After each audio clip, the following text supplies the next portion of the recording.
It's a real pleasure. I'm going to sit down because I'm getting so old after to come back here.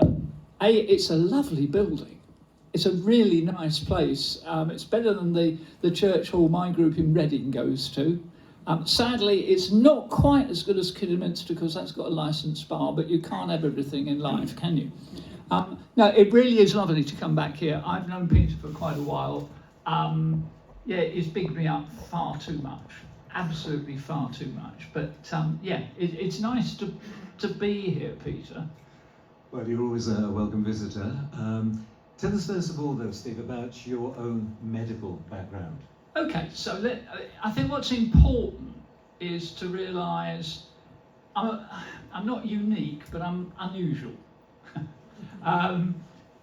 Yeah, I was a patient. I developed prostate cancer at the age of 59. I was diagnosed then. But my background is that of having been a doctor in the hospital in Reading for 30 years. I was an anaesthetist. I did two major things with my anaesthetics. One was mainly urology. And I think one of the reasons that I've come to get so involved with prostate cancer and that sort of thing is I had a background already, and it really was very useful to have done that. If I'd have perhaps spent all my time doing, I don't know, anaesthetics for orthopedics or something, I really don't know whether I'd have got involved as much as I have done with prostate cancer. Being a doctor is a very two-edged sword. Yes, it helped me because I could understand the big words. I knew a little bit about the anatomy, and I'm the sort of guy that if I can picture in my mind what's going wrong, then I can cope with most things. And I think that may be true for a lot of people. And one of the things over the time I've spent talking with patients and doing presentations and things, anybody that's seen them, I do talk about anatomy. I do talk physiology, because I think everybody, if it's put simply, can understand it. And I think, like I say, if you can understand how your body works, you can understand a little bit about why it goes wrong. And if you can understand why it's gone wrong, then you can understand a little bit about what might help it get better. And even more important than that, I think, is you can understand why something may not work for you, whereas it's working well for the guy in the waiting room next to you, who's got almost, exactly the same problem, give or take, as you have. So I think one of the things that being a doctor has done is I hope it's allowed me to bridge what can be quite a wide gap. You know, people in hospital, doctors in hospitals, consultants in hospitals, just don't have the time. And many of them, let's be honest, I can always slag off doctors because I was one, some just have no interpersonal skills whatsoever. You know? And that's where people like specialist nurses come in. And that's really important, I think, when we're talking about support groups, to have the involvement of a specialist nurse. Because the very successful groups that I've talked to, that I've been involved with, have all had close links with their urologists and particularly their specialist nurses. If you don't have that, I think you must have seen that, Peter. You're lost if you don't have that connection. Right, and I think, and I'm looking over partly to Mary here, is a connection we had, which was an important and a really good connection that's not as strong now as it was, I think. Yeah, right. Gone are the days, unfortunately, when Mary was very involved, in bridging that gap between the patient and the department. But how about, you mentioned, Steve, you were 59, so, yeah. Most of the guys here have had prostate cancer or going through the process at the moment of treatment. So what triggered things off with you? What did you notice or didn't notice? Okay, yeah, well, I was diagnosed in 2008. That's a long, long while ago. What we understand about prostate cancer now is so different to the knowledge base that was there 16 years ago. So yeah, I was a doctor. I had terrible, increasingly severe urinary symptoms from about the age, I suspect, of about 57. I was eventually getting up 4 times a night. I was eventually finding it quite difficult if I had a long case in theatre. I was praying that there was a junior with me so I could go and have a pee in the middle of it all. I should have known better.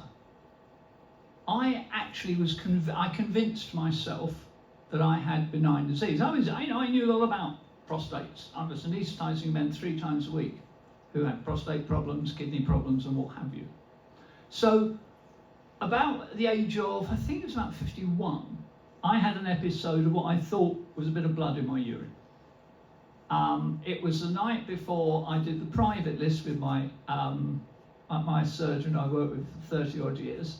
And so at the end of that list, it was a relatively short list in the private sector, particularly that day. I said, look, Derek, I think I might have had a little bit of blood in my urine last night, not expecting too much of a response. And he said, well, we finished the list early, let's pop across into the consulting rooms and I'll do a cystoscopy. So without any warning, I had a flexible cystoscopy, which proved entirely normal. But I was 2 hours later driving to Cambridge to give a talk, and about every half an hour I had to stop and pee glass, which was quite difficult on the road, but high. So I was actually doing my PSA every year for around about 6 consecutive years, and it was always what was considered to be at the upper range of normal. Now then, we knew very much less than we did now. Today, if your PSA is in the upper 25% of the normal range, you'd be considered being a relatively moderate risk. And we would have done something about it earlier. So the only reason I had anything done to get my symptoms out, I was approaching 60. At the age 60, doctors, if they retire at 60, tend to live longer than if they retire at 65. I looked at the pension and I looked at how much I'd lose, and to be honest, it was a no-brainer. It wasn't going to reduce my pension too much, and yeah, I could cope with that. So rather than have what I thought was going to be an operation for benign prostate disease, quick rebore, quick dyno rod, quick scrape it all out, I thought I'll have that done on full pay rather than wait until I've retired. I had very little in the way of, this is terribly cynical, but I thought, you know, so a month before Christmas 2007, I went and saw my mate and said, Derek, I think I need a rebore. He said, pop up on that couch, shoved a finger up my bottom, and he knew then I'd got a cancer. So we went round, I had the delightful Christmas news 2 weeks before that Christmas of being told I've got a prostate cancer. Now, this was relatively mild by today's standards. It was only a Gleason 3+3. But again, in those days, we didn't understand quite how broad a spectrum prostate cancer can have. These days, I would almost certainly be put on active surveillance. In those days, we didn't know whether or not we'd only biopsied a bit of 3+3 because no multi-parametric MRI 16 years ago. We really were doing things very much more in the dark than you are now. So I was given the choice of surgery or radiotherapy. At the age of 59, 60, I wasn't going to have radiotherapy. So I had a prostatectomy. No robots. This was open. You know, in the good old days, you were slashed from Dan to Bathsheba, as they say in the Bible. I was lucky, I'm still relatively slim, so I had an incision across rather than up and down. But as you know, Peter, that rendered me totally incontinent. And in theory, I am still totally incontinent today, but I've mercifully had the implant of an artificial urinary sphincter, which is in its 15th year, when it's only meant to have a 10-year life.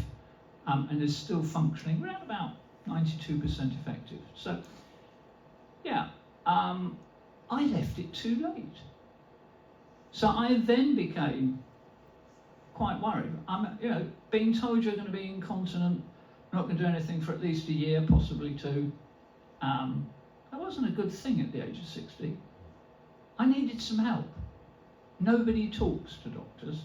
We're meant A, to know everything, or people are too scared to talk to you, particularly if you're a consultant next door to God. So it was suggested to me by a specialist nurse that why don't you join the local support group? And I thought, nah, I don't want to do that. It's going to be full of wet, whinging old men. And nothing could be further from the truth. I walked in, and I had some, in fear and trepidation of what I was going to find a room full of people that talked like I talked, that were worried like I was worried, that supported each other. Now, one of the things about having those initials, DR, in front of your name, it's a bit like wearing your collar the wrong way round. You become different. People talk to you in a different way. People, expected me to know a lot more than I did, and there was a very steep learning curve that I had to go through. But equally, people would come and talk to me quietly about the very, very personal bits of their life, because they felt they could do, rather than speaking to somebody who was, perhaps a little bit more of a stranger. I don't know. And within probably a couple of months of going 2-3 visits, suddenly I was no longer being supported. I had to be a supporter. And that's, I think, what we should all be doing within our own little spheres of life. Yeah, I had a specialist bit of knowledge or, whatever, that I could give to those guys, and indeed their wives, because my wife joined as well. And yes, I then got persuaded that I'd become chairman after a year. We were associated with Tackle a little bit at that time. I could see that there was something in my life when I retired that I needed to do. I did a lot of teaching when I was a consultant. My wife just says I like the sound of my own voice, but I do enjoy giving presentations. To be honest, you can do anything in life with a radio microphone in your hand. It's a dummy. It puts, I've done all sorts of things. I mean, one of the sessions I did do for a drug company, in an internal teaching conference in the good old days when they spent lots and lots of money on their reps. I actually did a song in drag. There's a long story, but that's the only thing I remembered for at this point in time, I think, with that drug company. But you can do anything you like, but it's all about being honest. And I am very open and very honest about what happened to me with my incontinence. I had severe sexual dysfunction, which I talk about with great openness, because somebody has to do it. And there is no doubt that if somebody's brave enough to start a conversation, then the floodgates will open, because everybody wants to talk about the difficult bits in life. Just coming in there, you had a choice. Obviously, we've got 40 odd people here today. We haven't got 100 people here today. And one of the reasons is that, for every man who's willing to come along today and to learn and to hear and to engage and to mix in with others, there's 1 or 2 or 3 who are staying at home and don't want to talk about it anymore. You had a choice like that. You could move away from it. What was it do you think that caused you to want to go public, particularly about areas that a lot of men have difficulty talking about? I think, why do we do anything? in life. You do it because you think or you hope that you're doing good to others, and you can get that feedback very instantly sometimes when you're talking to people. Their facial expression will change. They will talk in a different tone. They will open up in a different way than perhaps, I think you have to be careful when you're a supporter, when you're giving advice. Firstly, you have to be absolutely accurate about what you're saying. Once you say something that is untrue to somebody, you will never get that out of the brain of that person. So if you're talking to somebody, when you're doing your PSA events, whatever you're doing, you've got to be absolutely sure that what you're saying is true. And I think there's a certain, I suppose there are different ways of, let me put it this way, I used to, one of the things I did when I became a consultant is I helped to rebirth the rude Christmas show that all hospitals do. And I suddenly found that I could write very rude words to well-known popular songs. One of the best ones I ever did, we did a mini opera about Postman Pat who went to the VD clinic. That's probably one of my best. But because it brought people together, we had 2 consultants on the stage. We had one of the lowest grade porters on the stage, all doing things together. I think that's what groups like this can do. It is a total leveller. And we do need that in life. And the choirs are the same, absolutely the same. I do a lot of singing, or I have done in the past. And you get a real buzz out of doing it. So I just felt I needed to give something back. It's just one of the things, we can all give something to society. One of the patients that I'm still supporting, I had lunch with the other day, he spends, or has spent most of his time being part of the National Lifeboat Service. He teaches yacht sailing. He's very confident in the water. And when he retired from being a big bloke in John Lewis, somebody said to him, you've got to give something back to society. And he said, well, what can I do? I'm a sailor. And that's where the lifeboats came in. Yeah. I mean, you mentioned about, you've got to know your facts, you've got to be honest, you've got to be true. And you mentioned also PSA testing, which we're quite heavily involved in, have been for the last year or so, and are likely to be, moving forward and trying to set up events in other parts of the county. We've been talking about Redditch being the next place to colonise. Steve, it's a tricky PSA testing can of worms, or what? What would you say?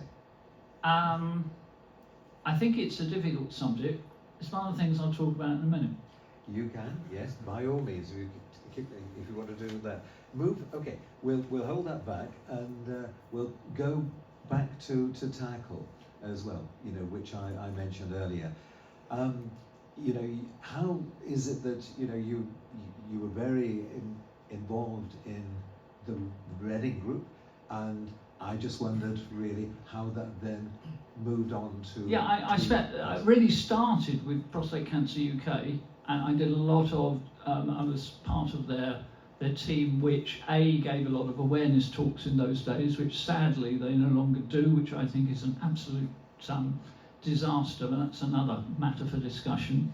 I enjoyed teaching, I enjoyed presenting, and I thought I was quite good at that, so it was something that I felt I could do. I then started getting involved in a few teaching sessions with GPs.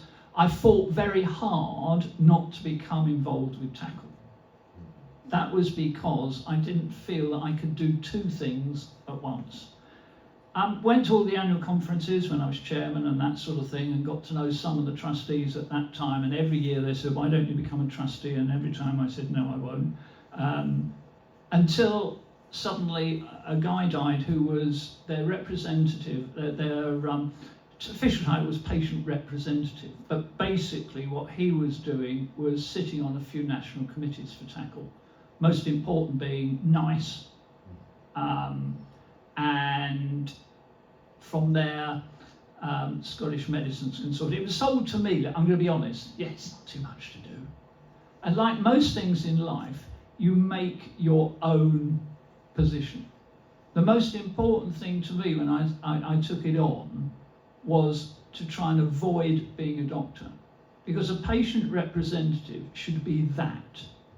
Somebody should be able to go to sit on a NICE committee, and I'll talk perhaps a bit about that later on as well. Whether you're a road mender, a bus driver, a taxi driver, it doesn't matter what, you don't have to be a doctor, because the important thing in life is to get the patient voice out there. And patients must be listened to. And sometimes they're not. Sometimes people tick a box, we talk to a couple of patients or whatever. It is us who are, in commercial terms, the end user. That's what we are, and we should have a lot of influence. Now, you only can influence if you get involved. And at a national level, the committees don't meet that often.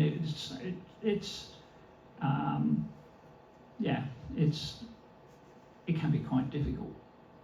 But at a local level, more and more, Peter, I think we've got to try and get our support groups involved in the local networks. You can influence things locally only if you go to the meetings. The people that get things out of life are the people who talk, the people who shout a little bit, and the people who get involved. So, I've got a great belief in life. There's no point in criticising unless you're prepared to do something about it. It's a bit like, whenever at my local church, does somebody want to do the whatever rota? And if people moan because they've got too much on the rota or whatever, offer to do it. I always did the on-call rota for the consultants, because then I could put my holidays in first. But then, if somebody couldn't do something, it was your responsibility to sort it out. So in the end, you did more work than anybody else.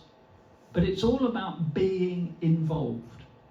And yes, it's not for everybody, but once you start doing, like the choir, just getting involved a little bit, it will snowball. I never ever thought I was going to spend as much time being involved in prostate cancer as I have.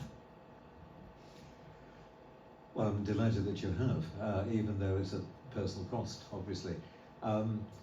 What I'm going to do is to move out of the way and leave you now to your presentation and talking a bit about some of the points, like the PSA test, like NICE and so forth, and leave you to it. All right. Okay. Let me find my little gadget. That's what I need. I'm still going to sit down, though. So when Peter said to me, we'll have a little chat, and then we'll, do you want to talk about something? And it was difficult to know exactly what to talk about. What made me talk about the first thing was about new drugs. And it came from talking to somebody. They were talking about my involvement. I said I'd done some stuff with NICE. And their comment was, they're not very nice some of the time, are they? And certainly, we hear a lot in the popular press about NICE who've refused to approve a drug or whatever. New drugs are expensive. The drug that they fought hard to get approved for, the brain's gone. No, not Alzheimer's. Cystic fibrosis. Who am I? What did I? What's the joke? Whilst you're bending down to tie up your shoelaces, is there anything else you can do down there at the same time? I think it is, isn't it? But one of my best friends, two of her sons, she's got 4 sons, 2 of those are deeply affected by cystic fibrosis. for them, this new drug has transformed their lives. It's £100,000 a year.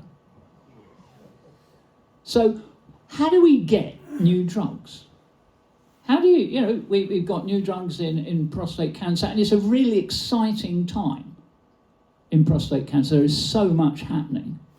So the first thing you do is go to discover the drugs. How are they done? Well, there's all sorts of things. In the very early days, they employed scientists to sit in labs and just make new molecules. That's all they did.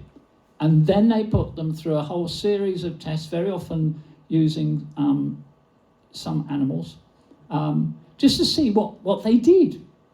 Were they, did they do anything or nothing? Then, over perhaps the last 50, 80 years, the ability to look at molecular structures to see what that particular compound is doing became very much easier. So knowing that there's a structure which of something which is very effective, can you just tweak that a little bit? And that's important, because just making very small changes to a drug molecule can have huge benefits. The one we always used to talk about when I was training was morphine. Morphine is a very simple structure. If you just take off a hydroxyl group, that's one atom of oxygen and one of hydrogen, and you put an acetyl group on it, it becomes heroin. Heroin is really easy to make, just boil it out with acetic acid, really. And it changes the whole nature of that drug. So sometimes, if you found something that works, can you make it better, manipulate it? And sometimes drugs are repurposed. That a drug was found to be very good for a certain disease. Is there something similar? And that the drug that perhaps we think about these days is a drug called olaparib, which is all about the BRCA1 and 2 deficiency that you see in breast cancer. Olaparib was first approved in breast cancer, and then they decided it would be a good idea to see if it worked in prostate cancer because of the genetic similarity of the two. So that was one of the ways, and very often it's totally by chance. And that, do you remember minoxidil, the drug that was for blood pressure or circulation that suddenly cured male pattern baldness? The one that really you'll know about is Viagra.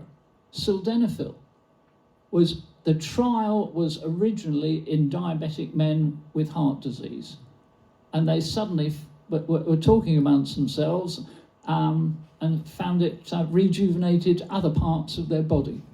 That's probably one of the most successful repurposing or chance findings commercially that's ever happened. There was a series on a couple of things on BBC television, which are probably still on iPlayer or something, looking at the development of that.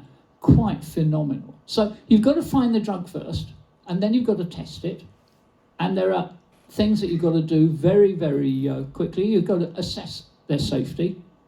And you can do that. Originally, like I say, it was done with animals, very much less now, because you can do it with proper cell cultures in laboratories. But, originally they used things like mice. Why use a little mouse? It's got nothing to do with the human. The reason that they use those is you can genetically modify those mice very quickly. So if you're looking at a particular trait, you can genetically modify the mice to take it away or whatever. And mice have a very short lifespan, so everything that's going to happens in a very quick period of time. Then start doing clinical trials in humans. Once you've done it through usually primates, but very much less now. There's what's called a phase 1 trial, which is where you just give very, very small amounts to healthy people to see what happens, to see whether it's not going to kill them. But that was one of the things that medical students found helped their income, because they used to go and volunteer for a weekend or for a week to go and you probably remember people used to go and live at Porton Down and be investigated for common colds and things like that. Similar thing. Phase 2 looks at dosage, side effects, and the efficacy in smaller groups of patients. And then you go into a very, very large scale trial. And the whole idea, then you know it's safe, you know it works from phase 1 and 2 trials, but you want to look at long-term outcomes. And that is very, very expensive. You may need, to get statistically significance, you'll probably need a number of centres around the world to do it. You may be looking at 3, 4, 5, 6,000 patients taking a drug for a year, 2 years, whatever. It's a very long and expensive procedure, and those results will then be published. That's fine. I'm a drug company, I've got this lovely drug, I've published it, we think it works. Why can't you get it? It has to go through a lot of other things. You've got to have an authorisation, and that in this country is now the Medicines and Healthcare Products Regulatory Agency, the MHRA. They look at all of the evidence that's provided by that drug company, and they would decide whether it's safe to be marketed. In the old days, before good old Brexit, it was the European Medicines Agency. We don't do that anymore. So you will get, the drug will now have what's called a marketing authorisation, but that will be authorised in stated clinical conditions and maybe only certain aspects of that clinical condition. So a drug for prostate cancer, for instance, will only be authorised if the work has been done, let's say, in hormone-sensitive prostate cancer.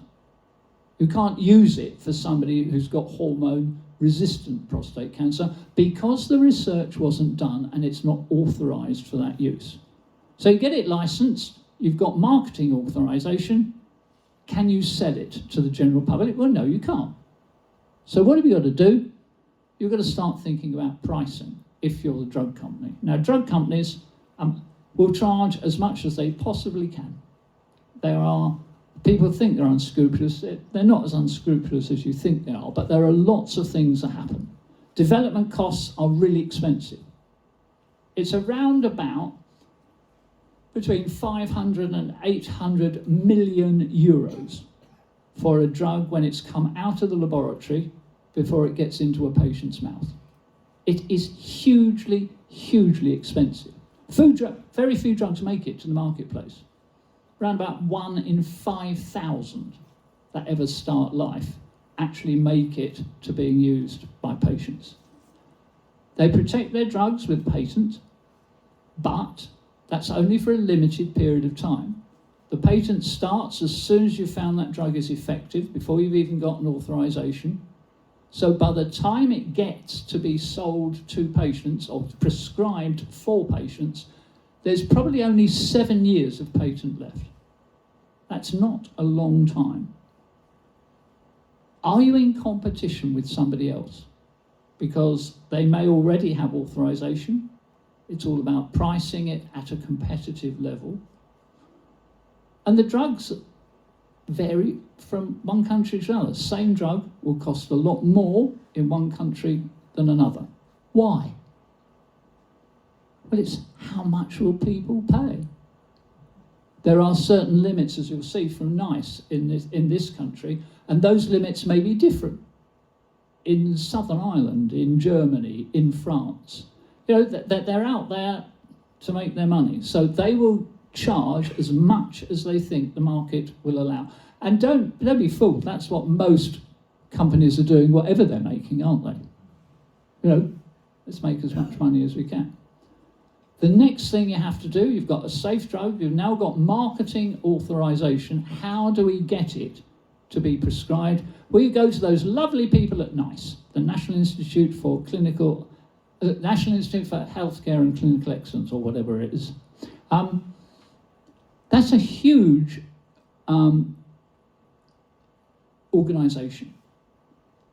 It's an independent body set up by the government, I can't remember, about 20 years ago, I think it was, something like that.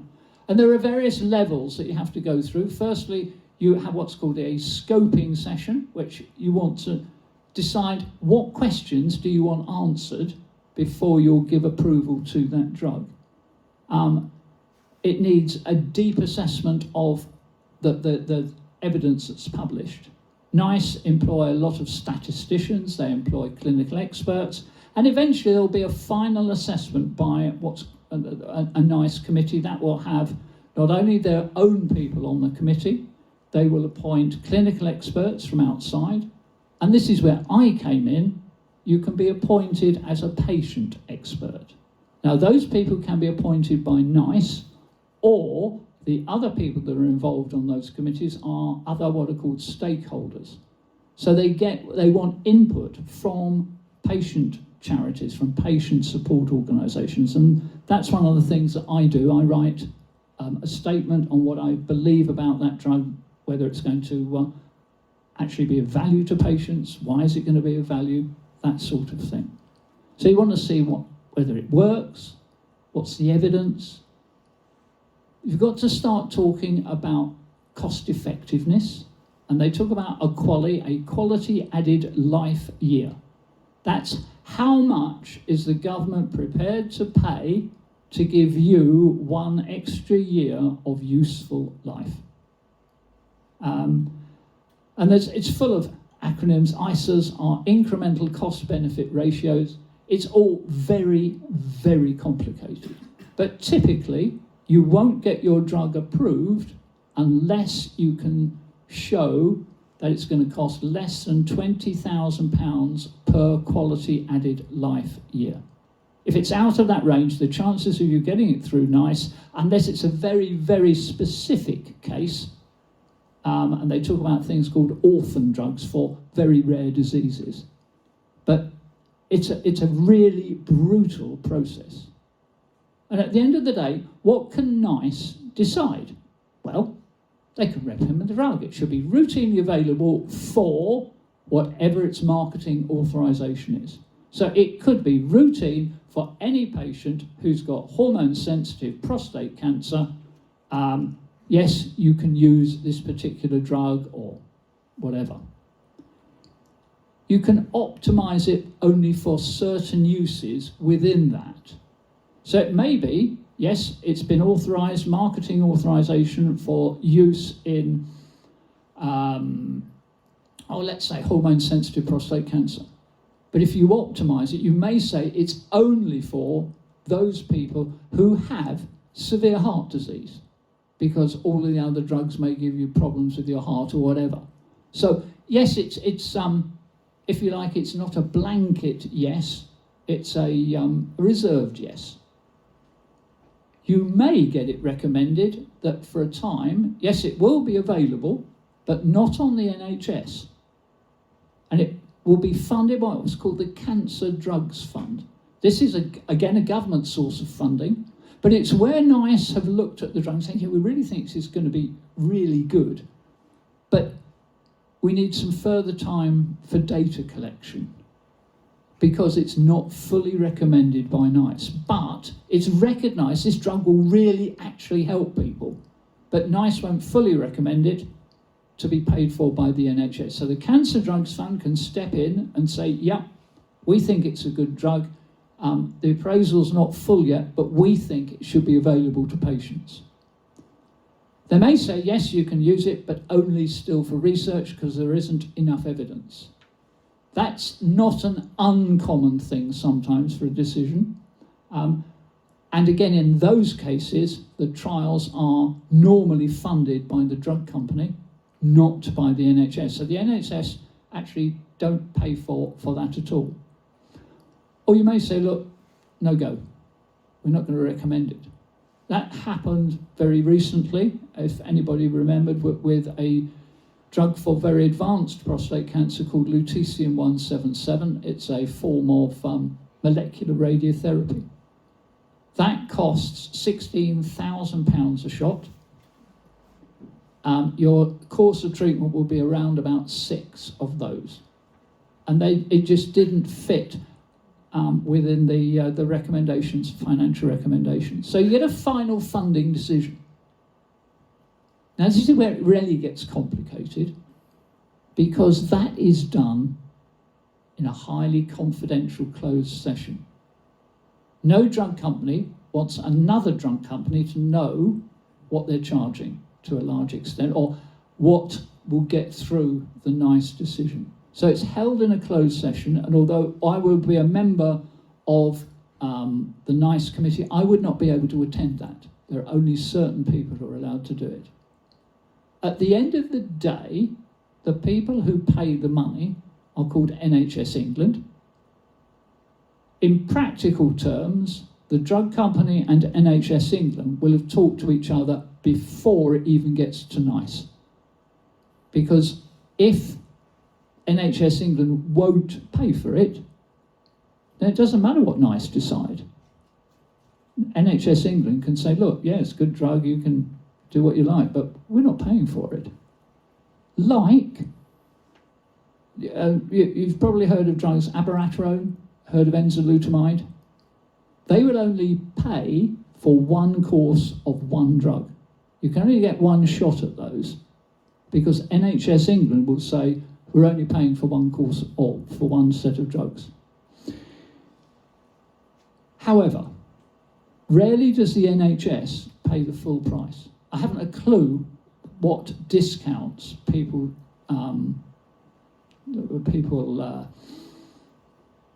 negotiate. It's always kept very secret, but believe me, I'm sure it is quite a reduced price.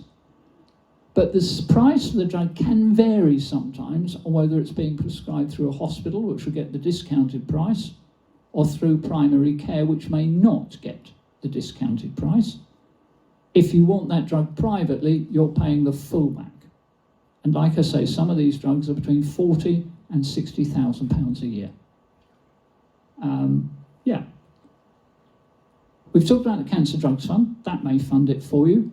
But there's something also, it gets even more complicated, there's something called the Early Access to Medicine Scheme. All of this I had to pick up as I went through. And where partial approval is given by NICE, but they need more evidence. The Cancer Drugs Fund will agree with that, but say, no, we're not paying for that. So they will allow the drug company to have access, patients can have access through the drug company who will fund it for a while. Once you've got all of that, and that can take on average from getting a marketing authorization to getting a decision by NICE will take about a year. New drugs should be available to those patients within 3 months of a positive NICE decision. Very rarely does that happen, I'm afraid. Local prescribing guidelines may stymie everything. We've only got certain amounts of money from the government, we're not paying for this. I mean, there are guidelines locally for things like Viagra, things like Cialis, all sorts of drugs. Why may a drug not be used? Well, it may be that your clinician's experience may not have included that drug as yet. And there's an educational thing that needs to go on. And the really worrying thing, the thing that nobody seems to have tackled yet, is there is absolutely no mechanism by NICE to follow any of these up. They approve it, and that's all they do. They don't know how many people eventually use that drug. So I found that quite difficult. And then, of course, we get devolution. If you're in England, it's NICE. If you're in Scotland, it's the Scottish Medicines Commission. If you're in Wales, it's the All Wales Medicines Steering Group. And in Ireland, it's somebody else in Northern Ireland. Practically, NICE make a decision. Whatever NICE decide, Wales and Northern Ireland will follow. Scotland like to be very different, and you've got a completely different process to go through. So the same drug, if you want to use it in Scotland, has to go through a completely different body. It's a real pain in the backside, and it just drags things out. So why is it so expensive? Because it takes a long time, and research is hugely, hugely expensive. And as far as the company is concerned, the drug prices will vary over time. If you look at the sort of graph, here, you've got what they call the product launch phase. So you've got the drug, it's just been approved by NICE, you've got the best price you possibly can for your drug. So you get this wonderful honeymoon period where you've just got the drug on the market. If it's any good, then people will start prescribing it. So then you get the what's called the marketing exclusivity phase, because your drug is under patent. So you're going to keep that high price. If you're lucky, it's going to be a successful drug and your sales are going to rocket. Viagra, in its first year in the States, made £2 billion for the drug company. A phenomenal amount of money. Now, eventually, other companies are going to think, gosh, this molecule looks quite interesting. Pharma company A making an absolute fortune for it. We'll adapt it. The patenting laws mean you can't make the same molecule, but if you can find one which is pretty similar with the same effect, you can market that.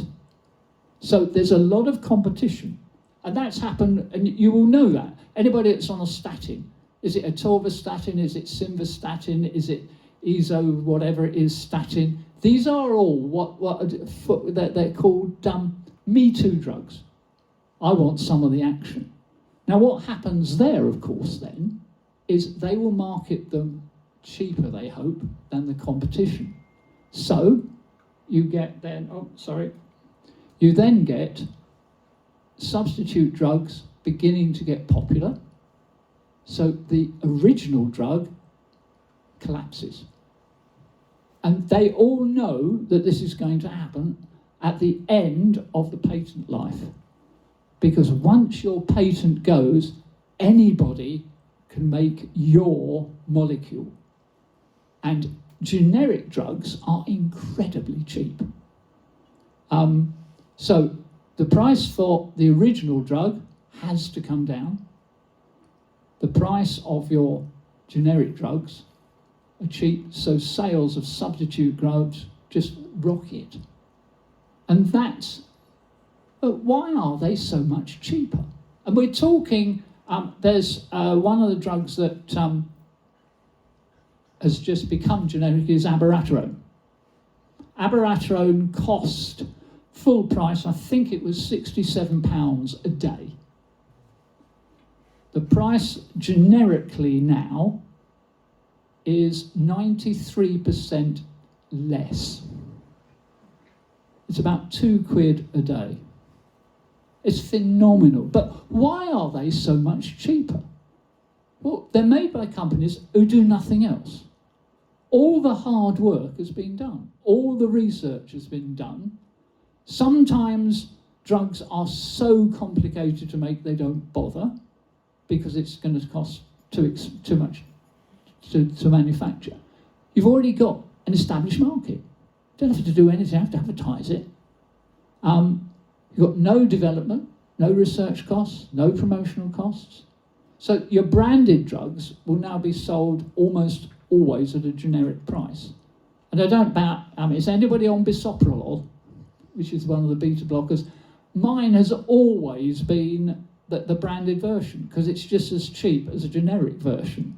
So your pharmacy now, because all GPs should prescribe with the generic name, they can then prescribe whatever is cheapest. And it may well be that the brand is just as cheap as the generic. There's something called parallel importing, which is complicated, but when a drug is still under patent, there was one drug that was made in this country, for instance, and it was sold in this country really quite expensively, but it was then made in this country, and it was then sent to other countries because they wanted to use it. So pharmacists would then buy it from France at a cheap price and bring it back into England. It's not, it's, this is commercialism. Are they the same? Yes, they should be. That all generics should be manufactured to the same standards, the same quality, the same efficacy. They may well have a different shape, different colour, different something or other. And just sometimes that can be a problem. I used to be a doctor that ran a pain clinic as well, and there was one particular drug which had a different colorant which people were allergic to. And they'd been on the same branded drug for a long while, and then when the generic was prescribed, they all came out in a rash. And it's just because the colour was different. And you need to be careful sometimes with people who are highly lactose intolerant. Because, yeah, you maybe only have a few milligrams. That's so small a tablet you'd never find it. So they're all bulked out. One of the common bulking agents is lactose. And if you're highly lactose intolerant, you may need a different version. And just occasionally, things have a different absorption. I mean, is Panadol any better than Morrison's own brand? In the main, no, it's not. But certain ways of producing that paracetamol may make it easier to be absorbed, such as making it in a liquid form. Sometimes the tablets, when they dissolve slower. So you may find there's a little bit of difference in absorption. You may want to prescribe a drug off license. Basically what that means is that the MHRA have approved a drug for a certain purpose, but you as a doctor find it's very useful in something else. Now, it's not illegal to prescribe it for a condition which isn't included in the authorization. But does it matter? Well, to be honest, no, it doesn't. How much longer have I got, Peter? Not long. What do you want to... I just want to talk about the elephant in the room. Or is it a storm in a teacup? Or is it pie in the sky? And of course it's PSA testing. It's a highly emotional subject that, and I thought I'd give you my personal view on that. This isn't Tackle's view, it's not Prostate Cancer UK's view, it is my personal viewpoint. And I thought, how do I do that? So I thought, well, why not ask myself lots of questions? I mean, what is a PSA test? How would you explain it to somebody else? Because you're going to have to when you're running your PSA testing. Now, PSA is found mainly in semen, and but you do get a little bit in your blood, but at much, much lower levels. It's more difficult to test, but it's an easy, what's called liquid biopsy. How many people have read in the paper, oh no, it's not reliable, it's not accurate? Yes, it is. It's a blood test that measures the amount of prostate-specific antigen in your blood. It's a highly sensitive test. It's highly repeatable. It is very, very accurate. And as you know, PSA is only found in made by prostate cells. So it's highly selective. If you've got to raise PSA, nothing else can do it but something going wrong with your prostate. Its problem is that it's not specific. And this is where I think we've got to get our language right. There are too many people who don't understand that a PSA test is not a test specifically for prostate cancer. Because 65% of members who raise PSA won't have a cancer. 15% of members with a normal PSA may well have a cancer. I was one of those. So I'm trying to make it, it's a bit like taking your temperature. If you take your temperature and it's raised, you know you've got something going on, usually an infection. But it doesn't tell you why. It doesn't tell you what. And a raised PSA tells you something's not right, but not what is causing it.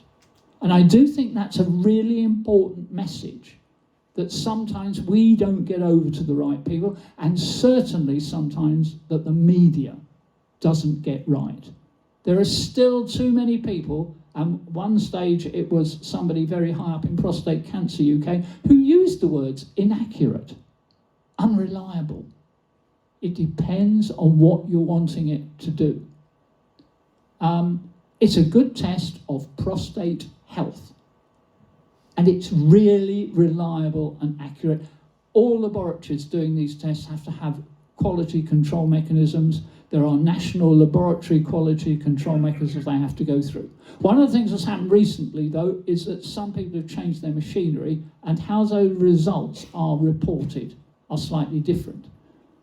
Some are still doing what's called a super sensitive PSA, so your figures may be, oh, your PSA is 0.004. Done on a different machine, the result that will come back is your result is less than 0.025. And that's really confused a number of patients thinking, oh my God, it's gone up from 0.004 to 0.025. No, it hasn't. It's just a way of reporting the same result. And it's interpreting those results, isn't it? Which is an important thing. And you've got to decide and let your people know, what are you testing for? Are you testing for prostate cancer? Or are you giving a test for prostate disease? And it's prostate disease that the PSA test helps you recognise. Now, PSA's got a fascinating history. It was never designed to be a screening test for prostate cancer. Never, ever. It was actually, people were looking at forensic serology, and they wanted a test that would look at bodily fluids, particularly, sadly, in ladies that have been raped, to see whether or not they could prove sexual intercourse had taken place. And they found this protein in prostates called PSA, and that's how it came to be, and that's what the original research was done on. It wasn't accurately measured in blood, because it's very low levels, much less than in semen, until 1980. I had no idea about that until 5 years ago. It's a really quite recent sort of test. 24 years ago was the first time they accurately measured it in blood. And it was originally intended that this was an easy and convenient way of monitoring the progress of the disease, and particularly the disease under treatment. That you started with this level, you had your treatment, and if your PSA dropped, you knew the treatment was working. And that's how it was originally intended.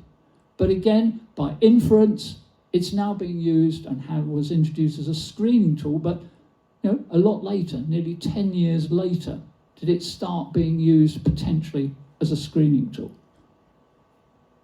Now, what's the difference? Come on, tell me, what's the difference between PSA testing and PSA screening? Because that's important. This is what I think. Testing is the process of collecting blood and measuring levels of PSA. That's what PSA testing is doing, isn't it? If you're screening, you're collecting blood, you're measuring it, but there's a purpose. And that purpose is the early identification of prostate disease, and by inference, by extension, that of prostate cancer. So when you are talking about what you are doing, use the right words. We're all doing prostate testing, but are we actually doing prostate screening?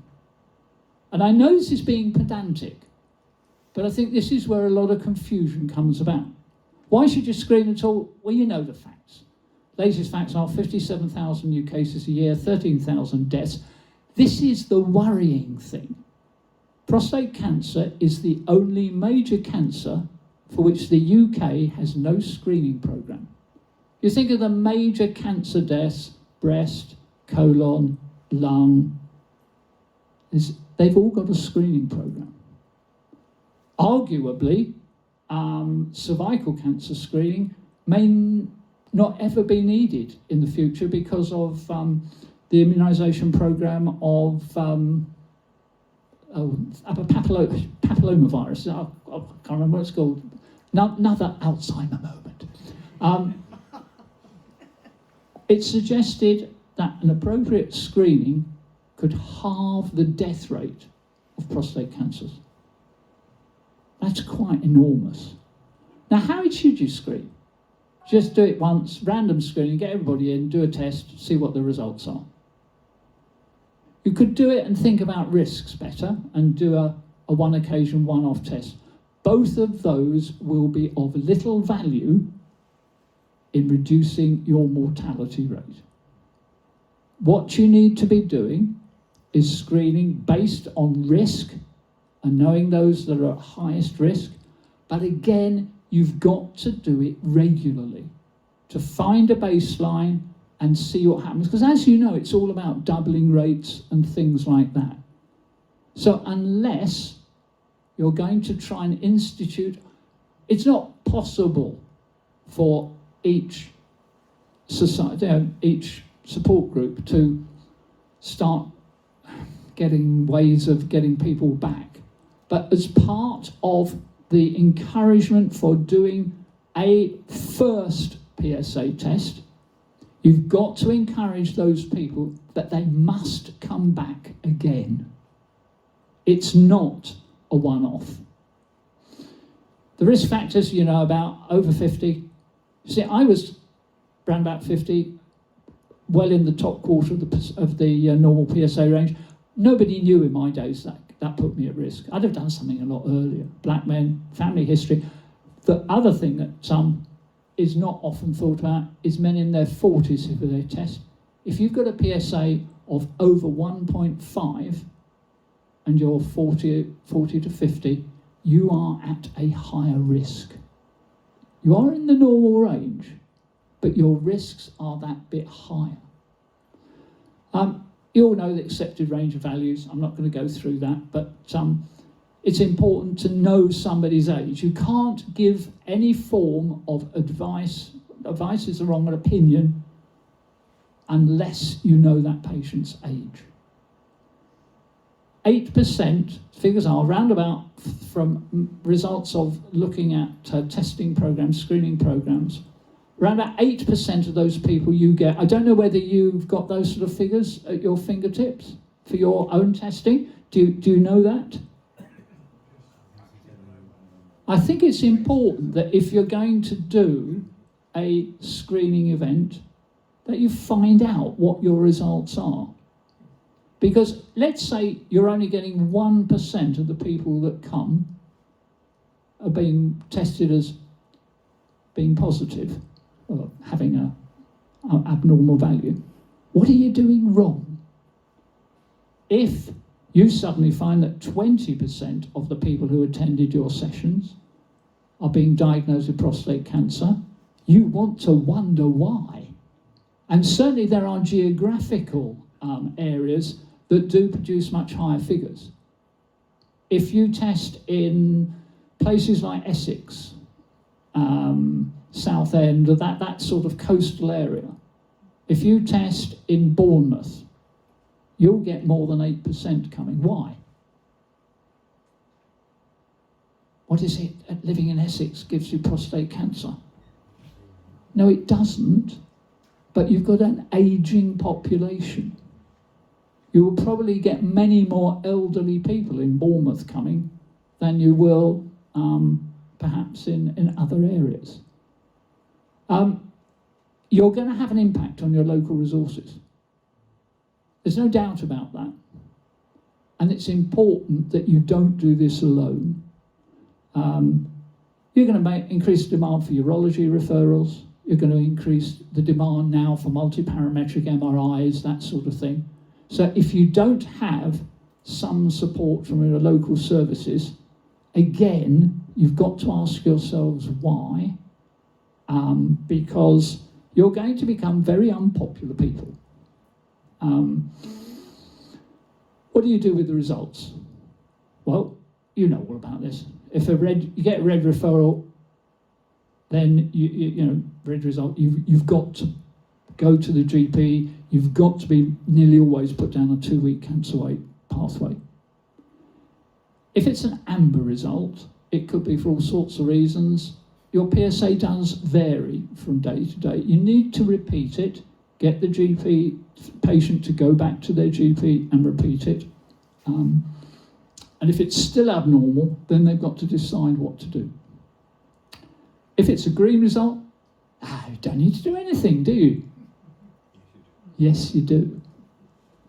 You've got to start a regular testing program because things may change. But because then the next question is, how often should I come back? How often would you tell? See, we don't know exactly, and this is what's happening. And one of the ongoing bits of really good work at the moment is through a charity called CHAPS, and they're involved with the Graham Fulford Foundation. And this is what they are finding and suggesting. If you've got a high risk patient, and those are immediate family history, family history of breast or ovarian cancer, if you're Black African or whatever, and particularly a PSA in the upper 25% of the normal range. Those people have to come back next year. Really important, because things may change. If it's in an intermediate, then probably 2 years is what is seemingly looking right. If you've got very low risk, so you've got no risk factors, your PSA is in the bottom half of the normal range for your age group, 3 years is likely to be the right time. If you've got no risk factors at all, and you're age 75 and your PSA is less than 1, you probably don't need to be done ever again, because your risks of dying of prostate cancer are very low, and you're much more likely to die of something else. And I know that sounds cynical, but it is a way of ensuring that we don't over-treat some people.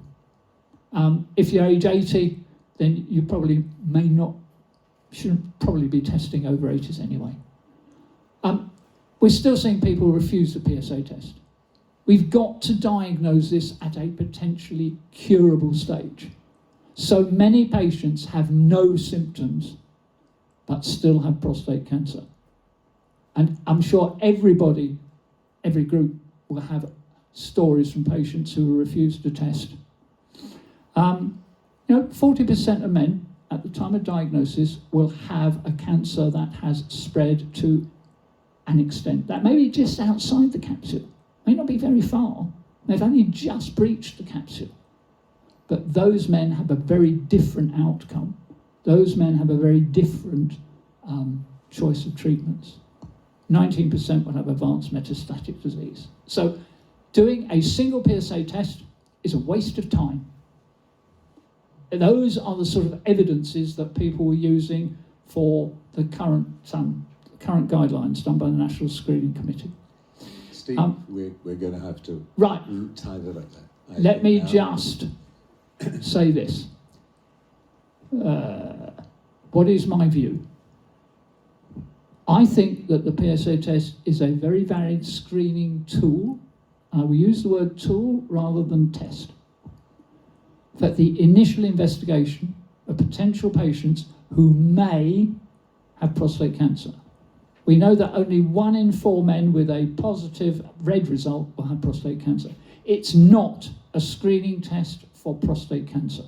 Absolutely not. And we have to be very clear about it. It's a cost-effective tool for further tests. And it's a portal. We've got all sorts of other very expensive multiparametric MRIs. A huge number of men could have an MRI that don't need it. And it's a way of getting around that. It's the best that we've currently got. Yes, we need a better screening tool, but to be honest, it's a long way off. Steve, thank you very much indeed.